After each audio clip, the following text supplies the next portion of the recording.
And look who's back again. What's up, everybody? Welcome into your favorite pro wrestling show with two of the greatest minds in the history of the business. This is the Coach and Bro Show. I am the coach and my partner every single time from russosbrand.com, my man, Vince Russo. And I got to start out, or his feelings are going to be hurt once again. A 3-0 week on Driving the Line. Congratulations. And Vince, rarely do you see 3-0 and you dominate those wins. They were sweat free. I'll give you the first 15 seconds. The floor is yours. They were sweat free. I said, keep it simple, stupid. And I did. However, let me tell you how stupid I am, Coach. Okay. I personally didn't bet on any of the three. So that always I happens. was 3-0 and did not make a thin dime, Coach. You know, if you would have gone over to mybookie.ag, I could have signed you up with my promo code Coachman. I would have given you up to $1,000 sign-up bonus, and you could have bet $2,000 separately and made $2,000. But you didn't ask me. I don't know. You got these kind of connections. You give these connections to AB and CD and that 18-year-old kid that's on there. You don't share the wealth with me, Coach.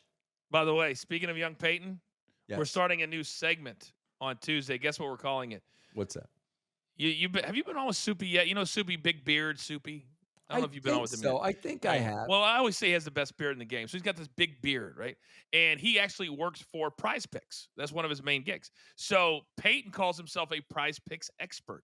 So, you know, his new nickname is called King Lettuce because you and him have the best lettuce in the, yours is better than his, but it is what it is. Yeah. And so we're starting a new segment. We got to open with music and graphics called Soup or Salad. What do you think?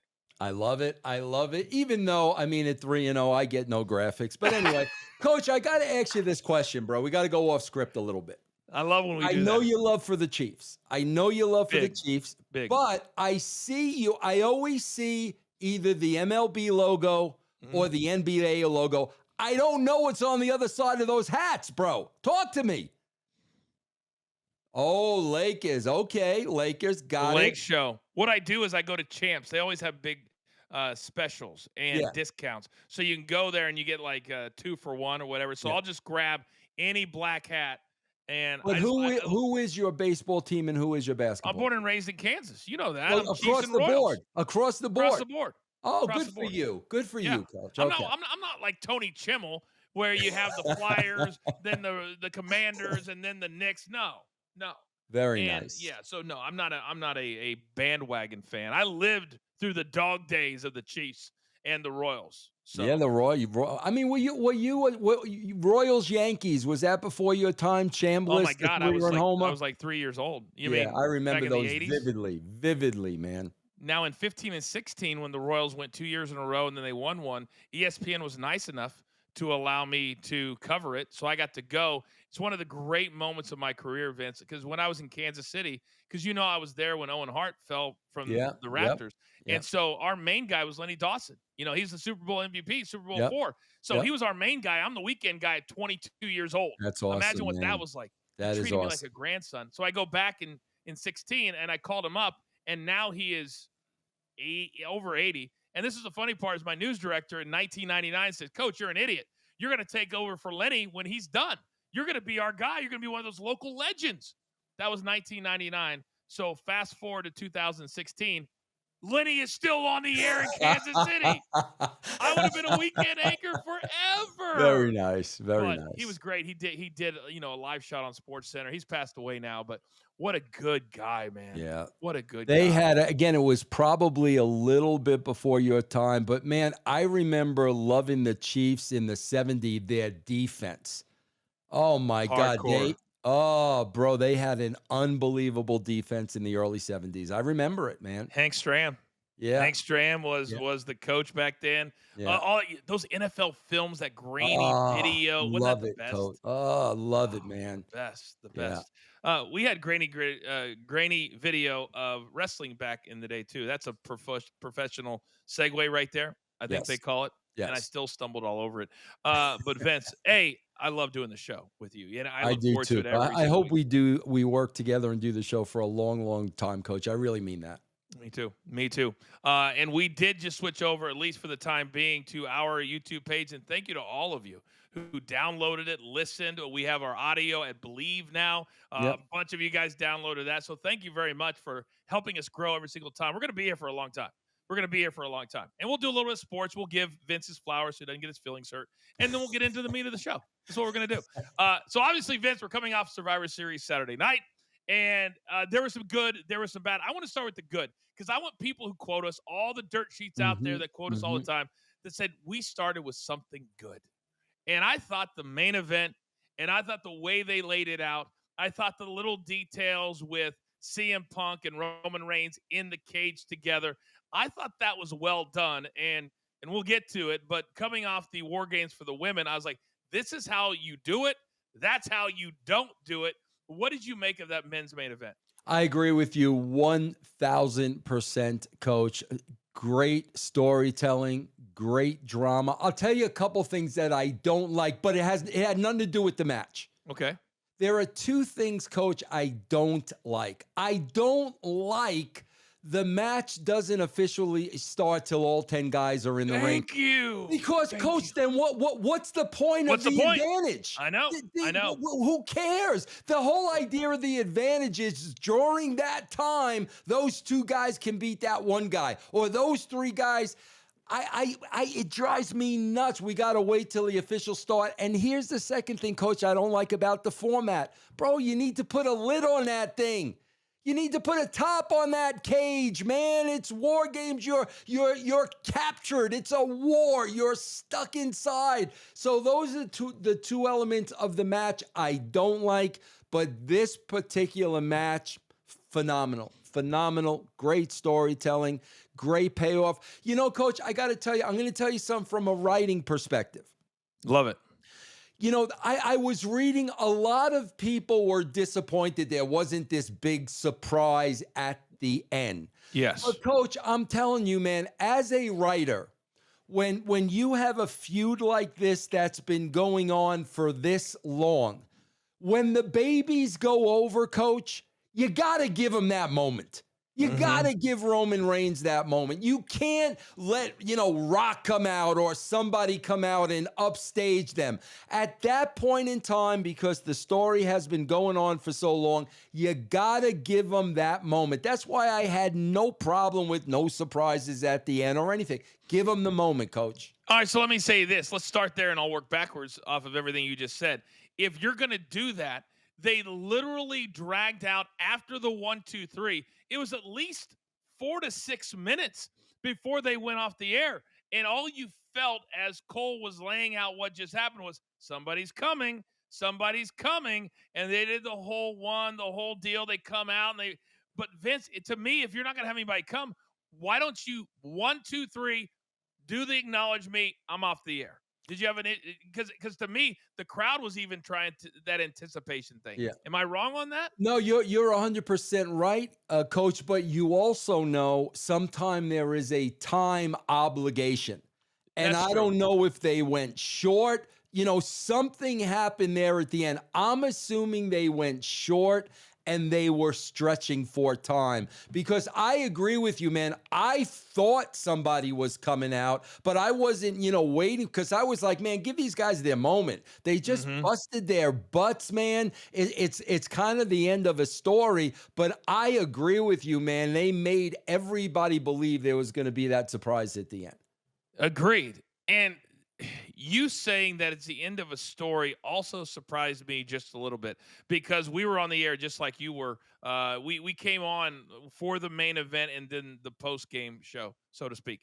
And to have Roman go over Solo clean, and the way that the part I didn't like because I loved all the spots. I loved going off the top, and I agree that you need to have a top on it because there can't be any way to escape. And then you had Michael Cole saying multiple times, if you go out the top, you're disqualified. It's over. Well, don't give him that option. Right. Don't give him that option. Right. But to me, I would have. I mean, you had the entire 2.0 down, and then it was all one team ganging up on Solo. And so it made Solo look a little bit weak to me. And I know they're trying the opposite of that.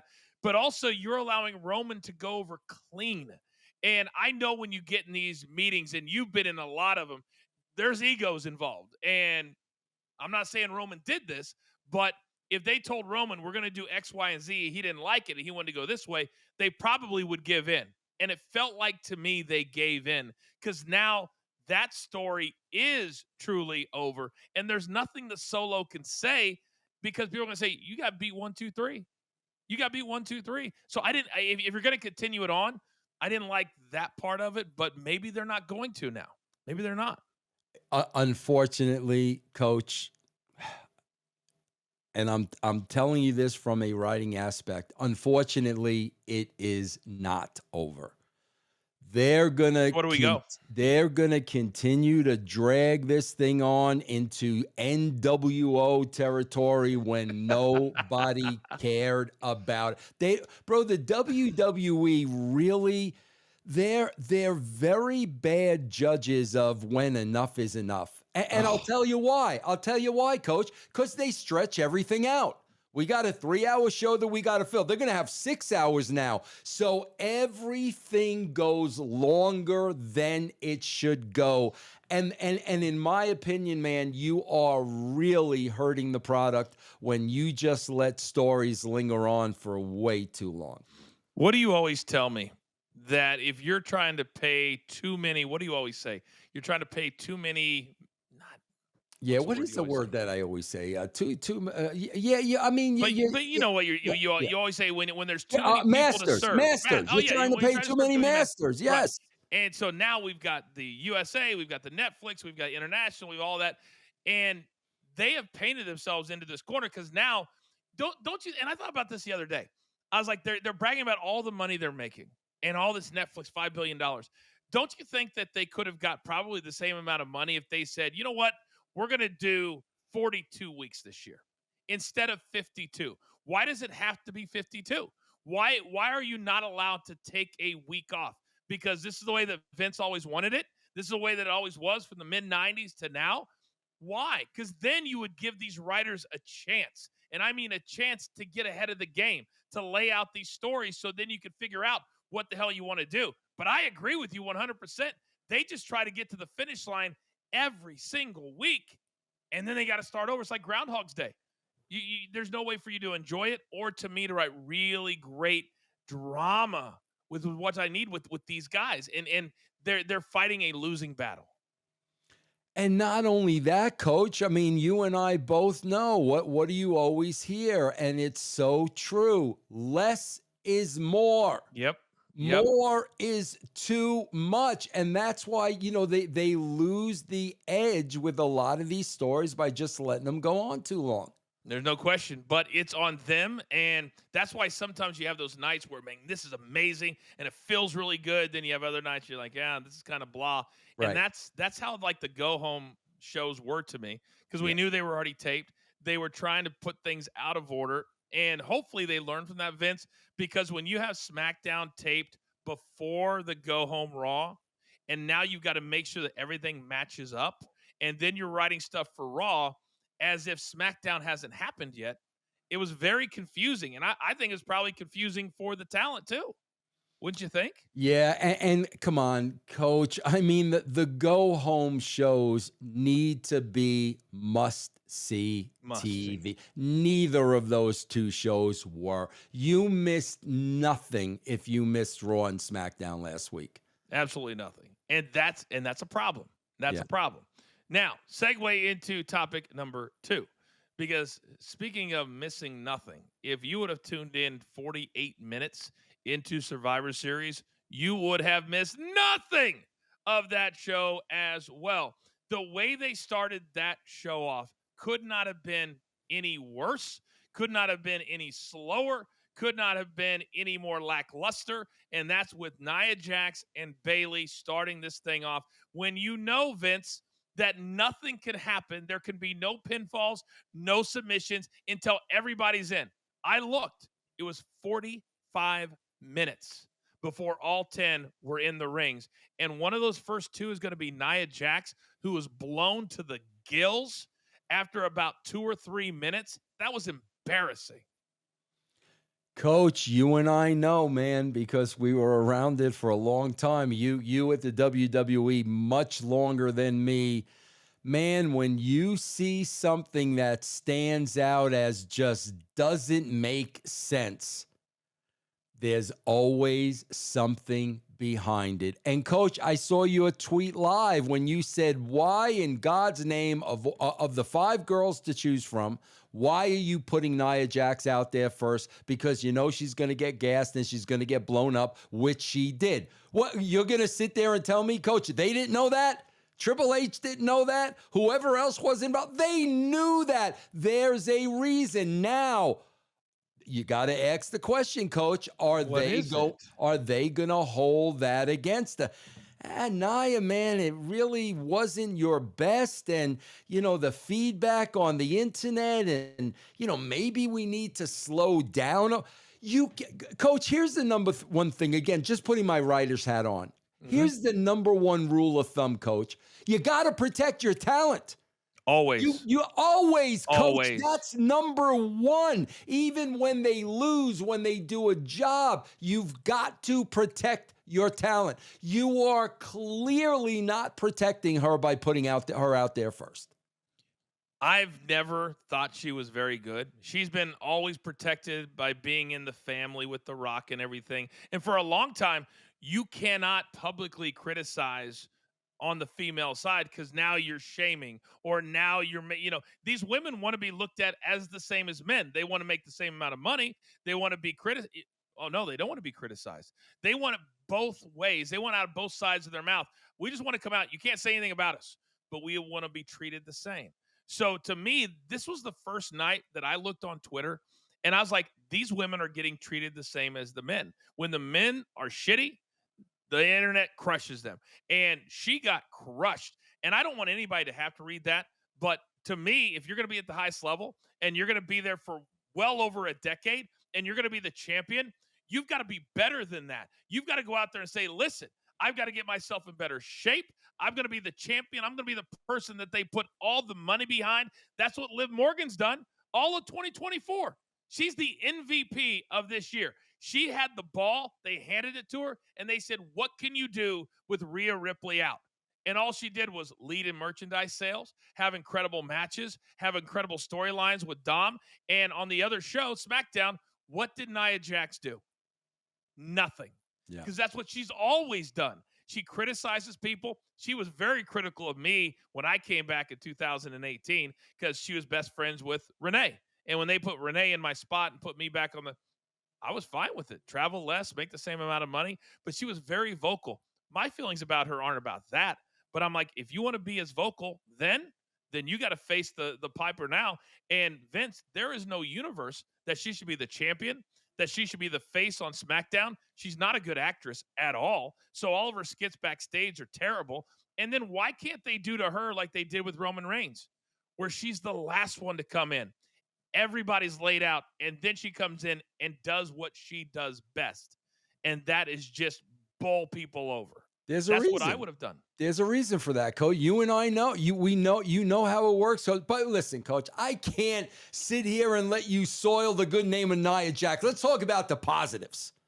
Give me some. I got to give you one positive. Give me one, bro. I need that mane. That mane that Nia Jax, I need that right here. I need that mane. I was listen, whether it's fake, whether it's real, Coach, do you know the girls had to actually at one point smarten me up about hair extensions because I had no idea. You didn't know about them? I thought they were actually pulling each other's hair out. That's how they smartened me up. But I don't know if that mane, if part of the mane, she had an unbelievable mane at the Survivor Series. I have a black sister, and part of it was not real, part of it is real. Usually you weave it in together. Yeah. So I would say she's always had hair like that. So I would say a lot of that is her real hair. I need that. I need that mane. Yeah. But to me, it was not just the booking her at the beginning of the match. She was so gassed 5 minutes in. She was over in the corner and she was like gasping for air. And they did that chair spot, and the chair and the camera guys did not have a good day either, because a lot of times when you're doing that, you got to have that quick cut, right? The director's got to be right there, so it That's looks right. like it just smacks him in the face. That thing was this far away. Yeah. And then she acted like she just got shot in the face. I'm like, come on, it's got to be better than that. This is a pay-per-view. This is one of the big four. You've got to bring it stronger. I heard somebody say Tiffany Stratton and Io, they were the best things in the match. I said, no, they saved that match with the double spot off the top. I thought was pretty amazing. Yeah. But up until then, it was very clunky. And I just don't think that this group of women is skilled enough to make 45 minutes without a potential finish interesting. And that's just as honest as I can be. Yeah, and coach, I'm gonna be honest as well. They have to stop trying to compete with the men. Let me break the news to you, ladies. You're not men. You're women. And you are built differently than men. You don't have the same muscle mass. You don't have the same bone structure. You are women.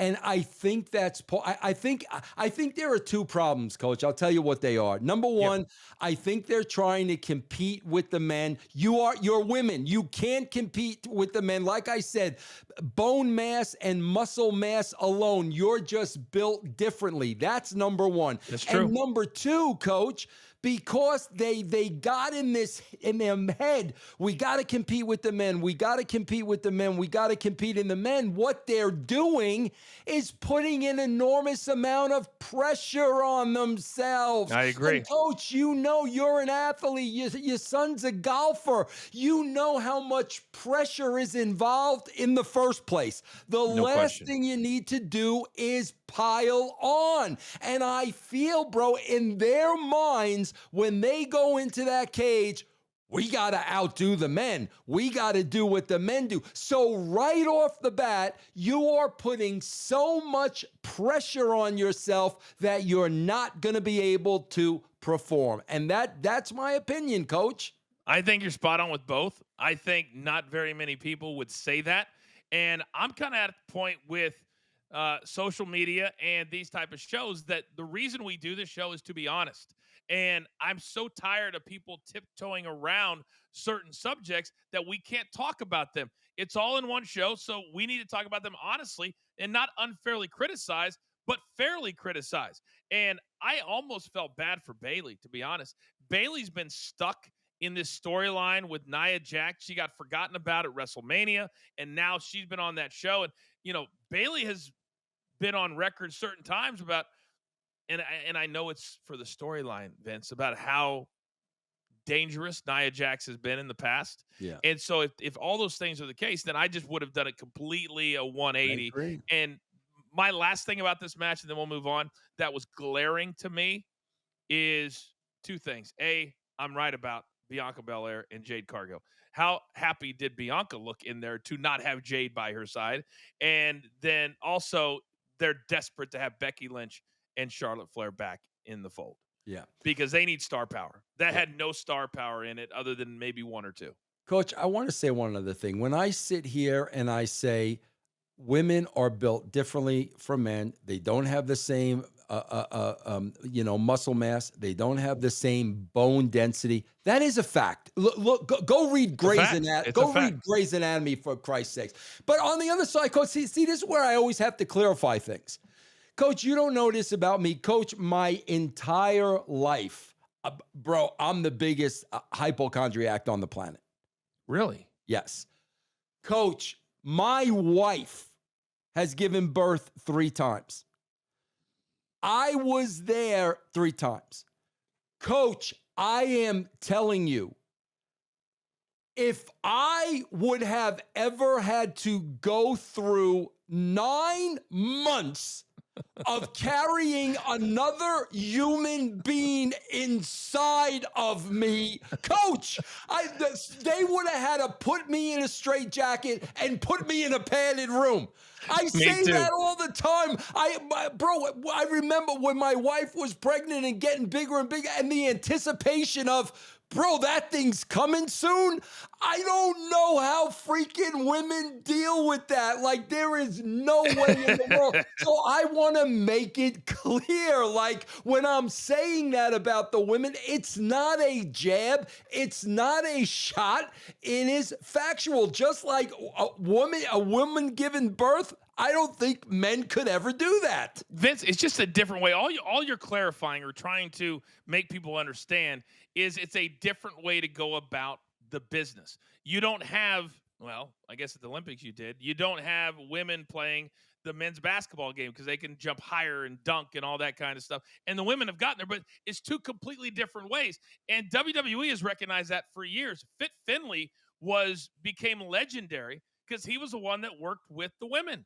And they didn't have a bunch of different agents every week. It was Fit. You watch any interview, it was Fit. Why? Because he understood how to put female matches together to fit their athleticism. And that's a different kind. The spots are different. The matches are put together different than the men had, crazy spots that the women would never think about. But there were spots that the women had that maybe the men wouldn't think about. So you're not saying anything that's not factual. And that's what they need to understand. I'll give them credit for the effort, but they really need to reevaluate what the rules of WarGames are, because I went and got something to eat 3 or 4 times because I was like, we're going to have 45 minutes before there's got to be consequence. That's there right. There has to be. Yeah, that's right. I just, yeah. It wasn't good consequence. Yeah. Let's move on. You're watching the Coach and Bro Show. We're here every single Monday and Thursdays, 2 episodes a week. I was a little surprised. No, not a little. I was a lot surprised. LA Knight, to me, has been held back, and he's not young. A lot of people think, oh, he just showed up the last couple of years. He's not young. No, he's been around. So if I'm him, I'm very frustrated because I've never been a fan of Shinsuke Nakamura. I just don't like his style. I never liked him when he came back. Now he's been gone, come back. Vince, he had, I think, 3 matches, changed his entire brand. He's got the black, the weird, edgy stuff. LA Knight got less than 1% of the audience or offense, excuse me. It was basically a squash match, and he was the champion. Did you feel the same? I could not believe what they did to LA Knight. I'll tell you why I believe it and wasn't surprised and thought that Shinsuke was going over. First of all, my good friend D'Lo, who I did the post show with, D'Lo said, and you know this, Coach, he said, bro, when LA Knight came out with boo-boo face, I knew he was doing the job off the bat. You know all about boo-boo face, Coach. And he said LA Knight came out with boo-boo face. I got to say this against Michael Cole, about Michael Cole, bro, who's been there for 72 years. Michael Cole, Michael Cole's been there so long, Coach. I worked with Michael Cole. Michael, you got to understand something. When you make the statement that when you say, if Nakamura doesn't win this match, his career is basically over. Okay, bro, now I know Nakamura's winning the match. You don't know that by now. Like, as soon as Michael Cole said that, I said, well, now he's definitely going over. Here's the problem, Coach. They played the same play that they played with Nakamura against Seth Rollins. The whole, I know about your back and the whole thing. And what did they do? They beat Nakamura. Everybody knew they were going to beat Nakamura. They play the same play. They just put LA Knight in the place of Seth Rollins. The problem is this time, if you beat Nakamura, he is done. He is finished. He means absolutely nothing. Whereas with the belt or no belt, LA Knight is over. LA Knight does not need that belt to be over there with the LA Knight type of thing, gimmick. Shinsuke, if you are going to make him mean anything, he definitely had to win this match. And I agree with that. That's not my problem with the match. It was how the match was put together. Yeah. There was no offense. And if you're the champion and you're so over, that should have been a quick roll-up, or somebody from the outside comes in and starts a new feud going, something. But that was as if Shinsuke was dominant. He was dominant. And somebody said to me, well, maybe they're doing it for the foreign audience. I don't know, but whatever agent put that together should be not an agent anymore from a analytical standpoint. Well, coach, here's where they drop the ball, and who knows, maybe this is why. I don't know. But coach, if we rewind back to SmackDown on Friday night, bro, this is the Friday night. Survivor Series is in 2 days. One day. Nakamura spits the mist in LA Knight's eyes. Then he walks away. Bro, you got the guy blinded a night before the pay-per-view. You are not going to cripple and maim him? You blind him and then you walk away? Bro, and that could have been LA Knight's out if he would have used the mist and then... yes. These are the things I'm like, how are you guys missing this stuff? I don't know how you're missing this. I think about you all the time with this type of stuff because sometimes it seems like it's a 101. It seems like you do A, then you go to B. Sometimes, and this happens a lot, where they try to outsmart themselves, where they go, well, the audience wants this. This seems obvious. Can't give them that. Sometimes the obvious thing is what you need to do to protect the talent, protect LA Knight. Because right now, even though they don't want to admit it, they have a lack of talent. They are short in talent. If I can't have one segment matches with talent over 2 shows, then I don't have enough talent.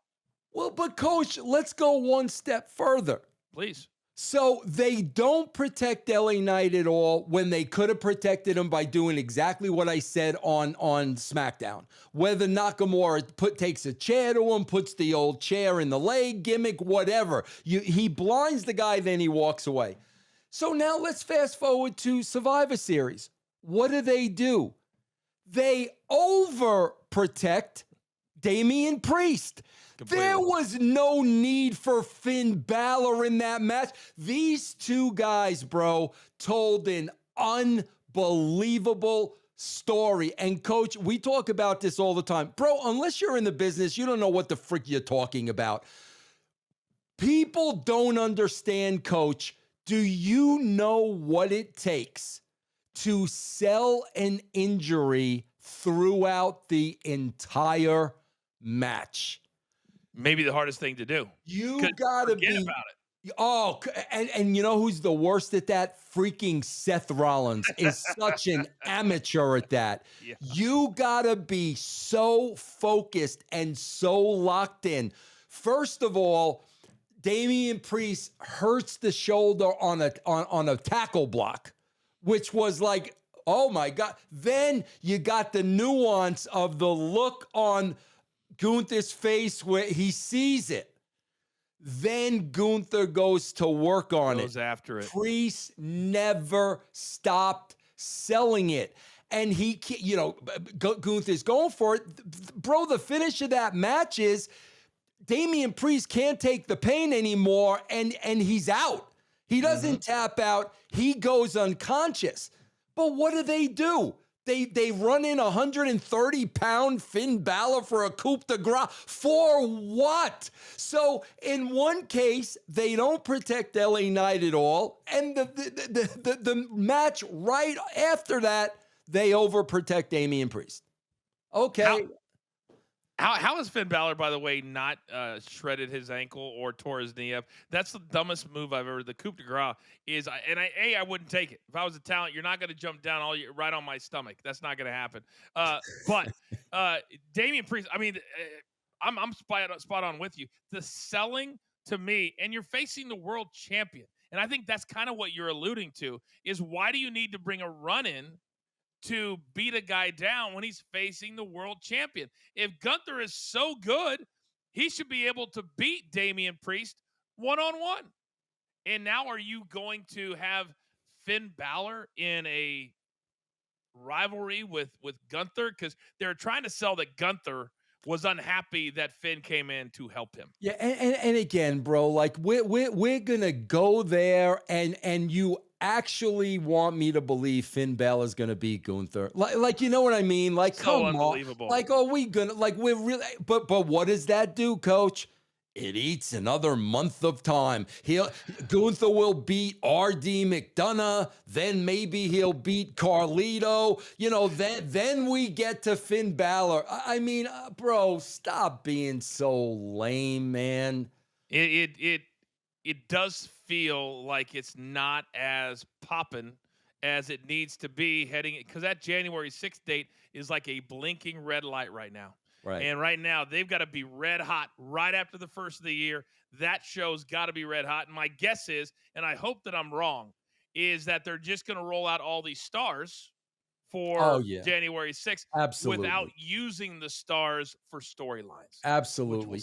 And nice. Coach, I've got to say this, man, and I'm going to remind you of a point in time, and they had the absolute opportunity to do this. I should have been fired on the spot if I would have presented Vince McMahon with the card for one of our top 4 pay-per-views of the year, and the champion is not defending his title. I should have been fired on the spot. Coach, do you remember a little thing called Tuesday in Texas?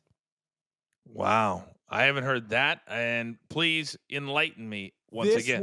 This was the story behind Tuesday in Texas. There was a Saturday night main event. The Undertaker had just come on the scene. Saturday night main event, Taker beats Hogan for the championship. Shocks the world. So shocking that they come back on Tuesday with Tuesday in Texas to give Hogan his title shot back on Tuesday. Coach, we've got the Survivor Series. Yep. You've already built Kevin Owens and Cody Rhodes. You can't have Kevin Owens upset Cody Rhodes when you know you got Saturday night's main event. We're gonna keep the champion off of the Survivor Series. Coach, this is what I'm talking about. Who is writing this crap? This is a no-brainer. Owens upsets him at the Survivor Series. Then we got the Saturday night main event. To not have the heavyweight title on one of the 4 biggest pay-per-views. How are people not fired, Coach? I kind of put myself and you in the room when they were laying out Survivor Series. So I think it went a little something like this, Vince. Okay, we're going to have the WarGames. Then we'll have Cody at the Tonight Show. And then we'll have I'm like, what? That's what they're using is, I promise you, they're going to use that Tonight Show footage with Cody and Jimmy Fallon. By the way, we're going to have a little separate episode here right on the page about that. But you're going to send him to the Tonight Show instead of him even showing up. Even if he didn't have a match, Vince, he didn't even show up. He wasn't even there, nor was Randy, nor was KO. And to me, Triple H is so locked into this, it's got to be 5 matches. It's got to be 5 matches. Well, 2 of the matches were over an hour. So that pay-per-view went damn near 4 hours. So you got to adjust it a little bit. But Vince, I don't know how in the world and what God's green earth that you don't have both of your champions there. Coach, do you know, I had to check this because somebody told me this and I'm like, you're full of, there's absolutely no way. Check it out. It's a fact. Do you know Finn Balor and R.D. McDonough won the tag team titles in June? Okay? July, August, September, October, November, December. 6 months later. You know how many times they've defended those titles? God. Vince, I'll be honest. I didn't even know they were the tag team champions. You know why? Guess how many times they've defended? I'm going to say 0. Twice. That's still like 0. In 6 months. That's bananas. How are you writing this show? Well, that means you don't have a tag team division then. That's what that means. You don't have a tag team division. on either show. To me, there's so many glaring holes. And I'll say it again on this show. If you do something great, me and Vince will give you all the flowers in the world. But when there are severe holes in this, and I still think, Vince, that until they stop hiding behind the we're more popular than ever, because Cody did it on Jimmy Fallon. I love Cody, where he's like, man, everything we're doing is we're breaking records. We're doing this. Okay. But how long? Because we've seen it many, many times in the past. You break records because Rock came back. You break records because you had a really good WrestleMania. What happens now when you've got to have really good shows all year round? What happens when you do it? Go ahead. I want to answer a question for Cody. If Cody Rhodes is out there listening, if he's not, somebody pass this along to Cody, because I'm always looking to help people out. He's looking for a name. This era needs a name, Coach. You hear Cody's kick? This era, like the Attitude Era, this era that is so popular, bigger than ever, needs a name. Cody, I'm not even going to charge you anything. I'm giving you this one on the cuff. I got the name. Hey, bro, Coach, do you know how the Attitude Era started and how the name started? Let me tell you how the name, nobody knows this, Coach. Coach, it was Vince McMahon's birthday. August 24th. Him and I are booking at his house, the two of us. I got to give him something. Coach, what the frig do you give Vince McMahon for his birthday, Coach? What do you give him for a birthday? Coach, I gave him a T-shirt. And you know what the T-shirt said? What? Don't give me any of your attitude. I have enough of my own. That's how the Attitude Era started. It's always something like that. Yes. Now, so I'm going to help Cody here. He needs we had the Attitude Era. We have ruthless aggression. Cody, here you go, bro. Because if you're the champion and you're leading this march, here we go, bro. I'm not even going to charge you. You could trademark it. You could own it. The mamby-pamby. The mamby-pamby era. How about that, Cody? The mamby-pamby era. We're going to go on Jimmy Fallon. We're going to wear our three-piece suits and our stopwatches, and we're going to call it the mamby-pamby era, Coach. How about that? Well, I think it's got a chance.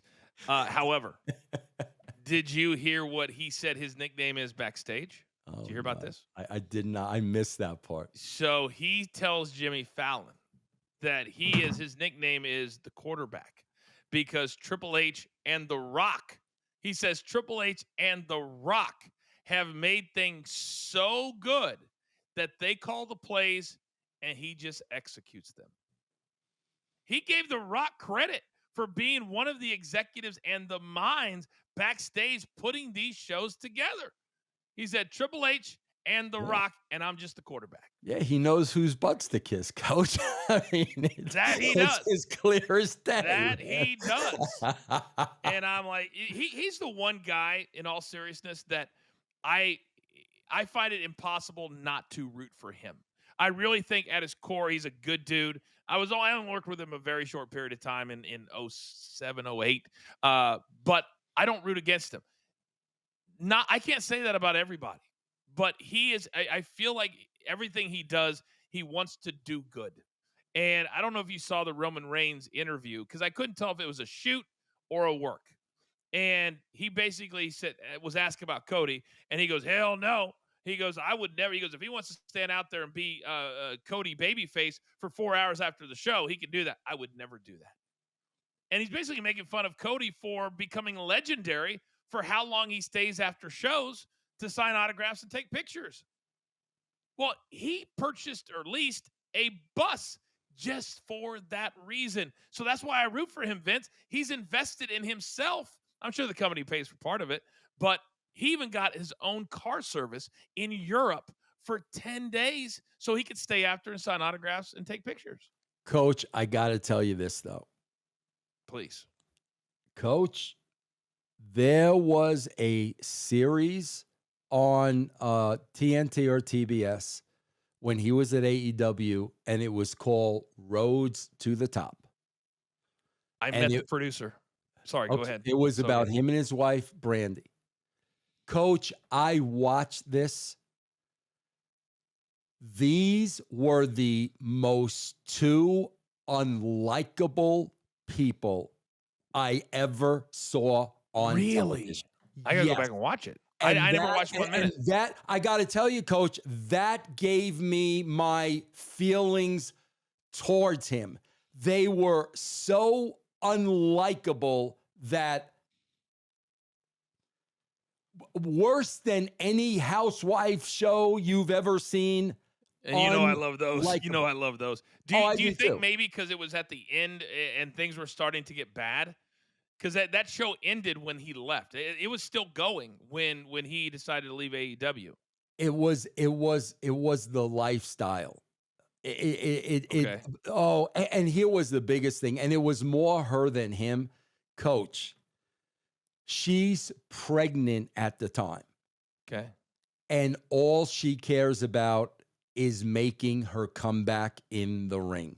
It was like the pregnancy was in the way of her returning to wrestling. And I'm watching this and I'm like, I hope when her kids get older, they never, ever, ever see this.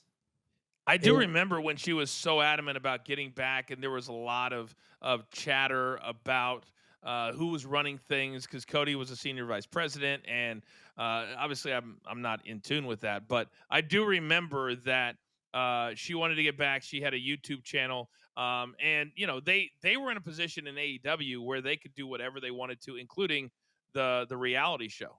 And interesting, very Now I will interesting. say this, guys. Don't steer me wrong. I will say this, based on what Coach just said.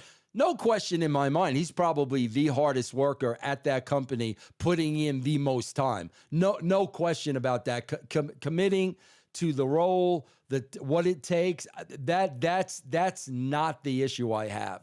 And again, just as a writer, I've said this all along.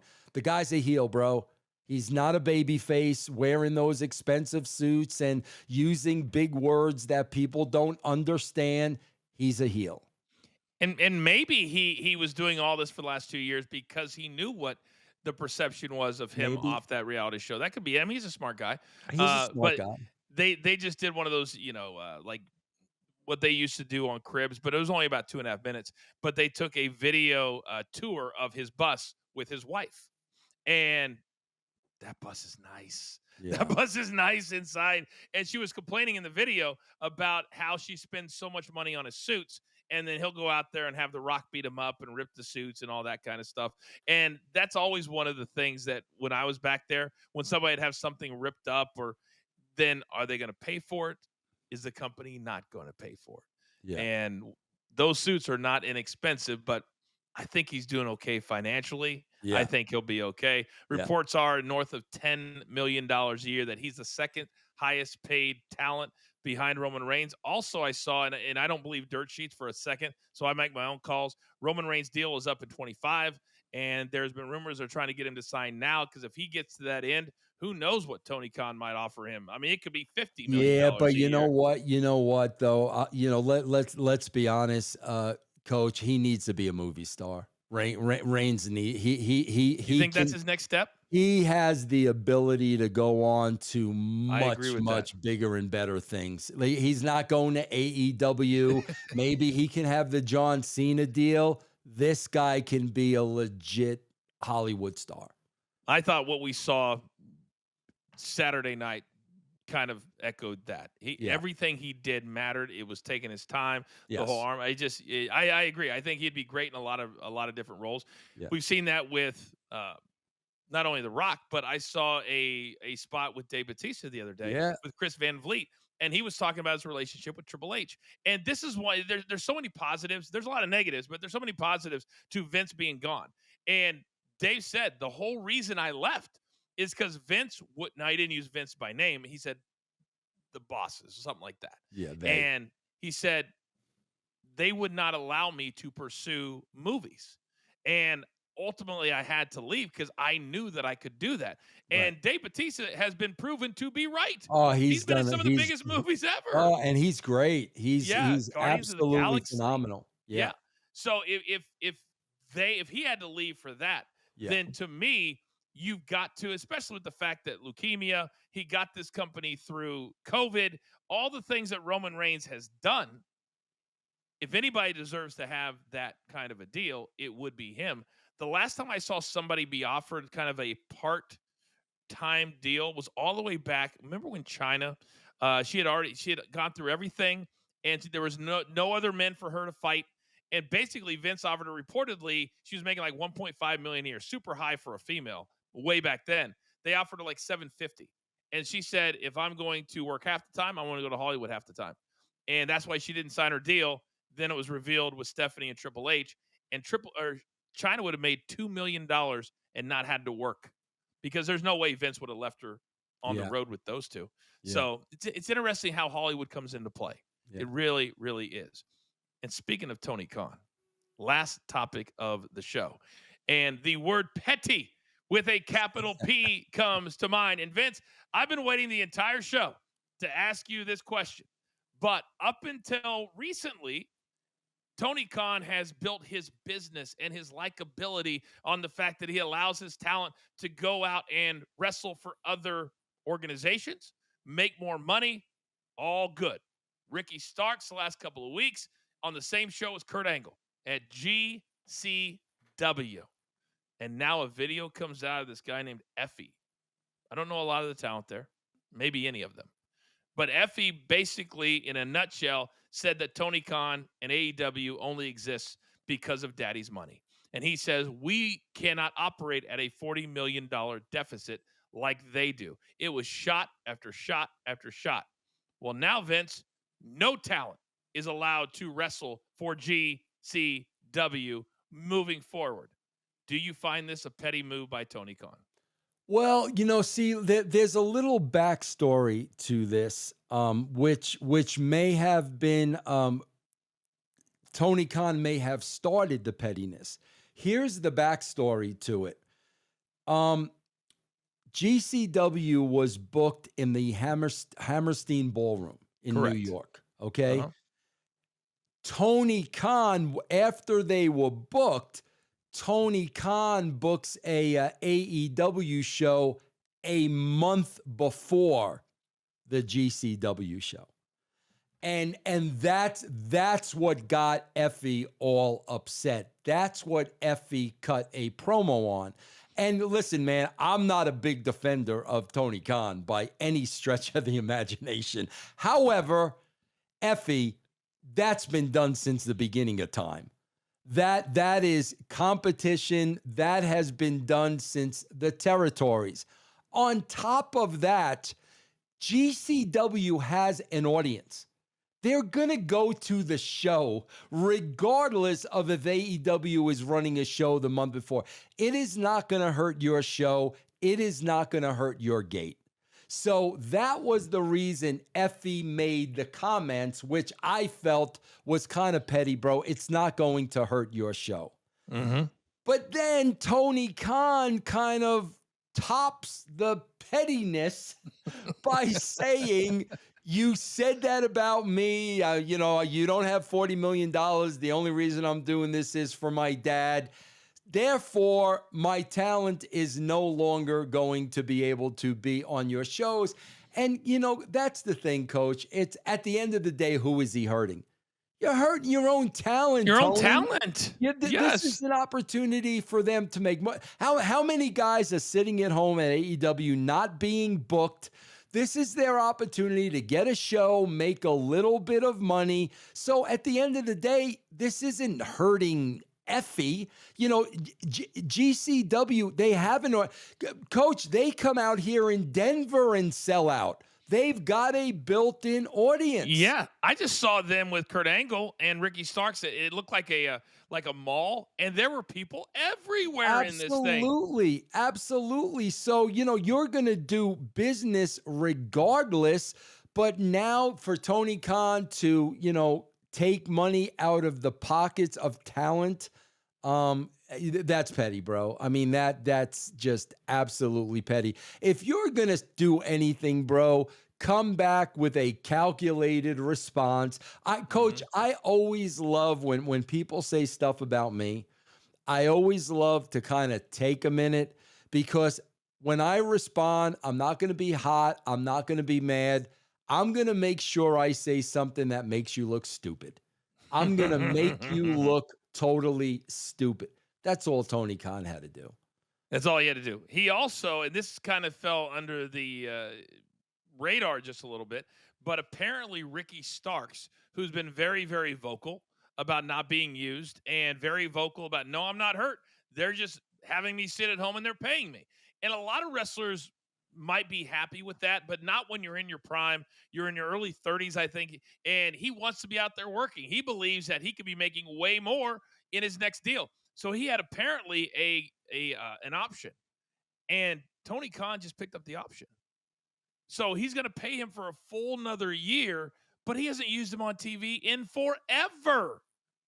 So you're literally punishing a guy. Now he's still going to make money, but as we know, Vince, out of sight, out of mind. And when his deal's up in another year, what kind of negotiating power is Ricky Starks going to have at all? Well, you know what? You know why Tony? Why do you know why Tony Khan's picking up the option? So he doesn't go to WWE? Yeah, like Ricky Starks is gonna draw 2 nickels.